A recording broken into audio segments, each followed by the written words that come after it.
interrupt programming with breaking news in Raleigh, where for the second night we are seeing large groups protesting. Yeah, let's get straight downtown to Bridget Chapman. She is live there for us. And Bridget, it seems like things started to escalate a bit. Tell us exactly where you are and what you've been seeing. Yeah, since we last spoke in the 6 o'clock hour, things have escalated quite a bit. If you look here, the crowd is dispersed and police have actually blocked off the street. They just released tear gas into the crowd here.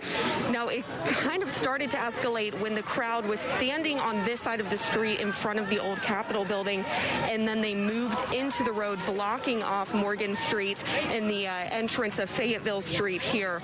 Once they started doing that, they were laying on the ground, both at this entrance at Fayetteville and down at Salisbury. They were chanting, they were laying on the ground, and then one of the protesters came back to tell the group to move onto the side, get back on the sidewalk in front of the Capitol.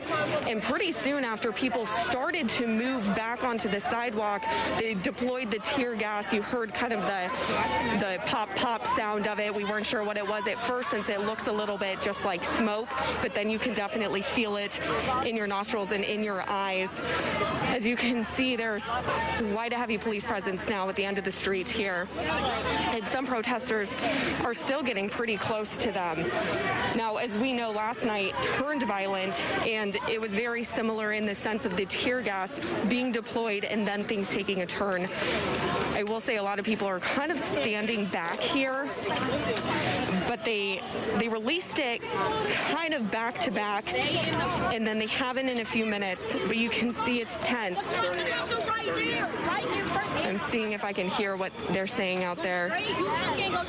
But that's kind of what it's looking like right now. I mean, they started, a handful of people started gathering out here around 1 o'clock this afternoon, and the crowd grew slowly over the hours, and then it got well over 100 people. At one point, they marched to the courthouse. They did a demonstration in front of the courthouse where they laid on the ground and chanted, "I can't breathe," in honor of George Floyd.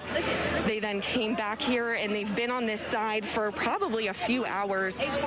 And then it's really when they started moving into the street, they blocked off the street, which in turn blocked off traffic to people who were already trying to get through this intersection. So police were able to clear the street, get some of those cars through, and I'm not sure exactly what happened that led them to, release the tear gas, but it definitely sent people running. People were asking for water. People have spray bottles out here so they don't touch their face. They just have other people spray them immediately to try and decrease that burn, that tingling sensation in your nose and your eyes. But you can see they are in pretty much tactical gear down there.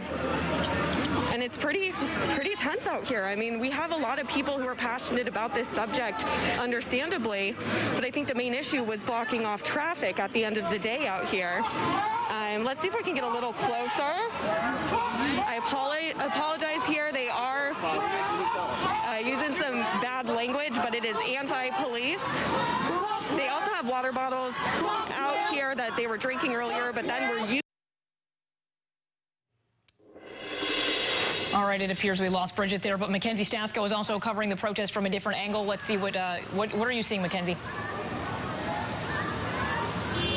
Well, Maggie, we actually just got hit with tear gas that Raleigh police just dispersed about 5 or 10 minutes ago. This is at the corner of Morgan and Salisbury Street. We do want to mention when we arrived here, everything was peaceful. We did see protesters lying in the middle of the road. Some of them were swearing, they were screaming at Raleigh police, but I do want to make clear they were disruptive, but they were not destroying anything, and they were not violent. And that is when Raleigh police came up with their riot gear, and that's when they dispersed tear gas. So just to kind of give you a chain of events that happened here, this was peaceful when we arrived, and about 5 to 10 minutes after that, when protesters were yelling at police, that is when police then again dispersed that tear gas into the crowd. My photog and I were hit by it.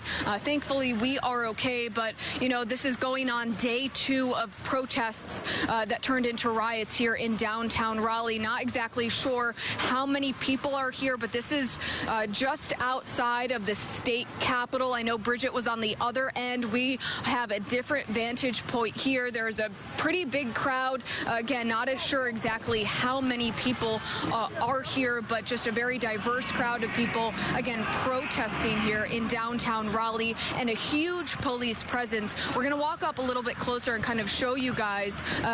Again, you see the police here in their riot gear and their masks and batons, and then they also have those guns to disperse the tear gas. So if you take a look over here, you can see that the crowd is partially in the middle of the street and then on the green grass area, again, just outside of the state capitol. So quite a bit of unrest. Day 2 of protests. We have not seen anything like we saw last night along Fayetteville Street in downtown Raleigh just yet, where all of those businesses, the storefronts were smashed in. Some of those businesses were looted and damaged. So again, we have not seen that here yet, but we did witness police disperse that tear gas to protesters here who were not violent. For now, that is the very latest from downtown Raleigh. We'll send it back to you, Maggie. All right, Mackenzie, you stay safe, as well as Bridget and your crew as well. We'll check back in with you in a bit. Of course,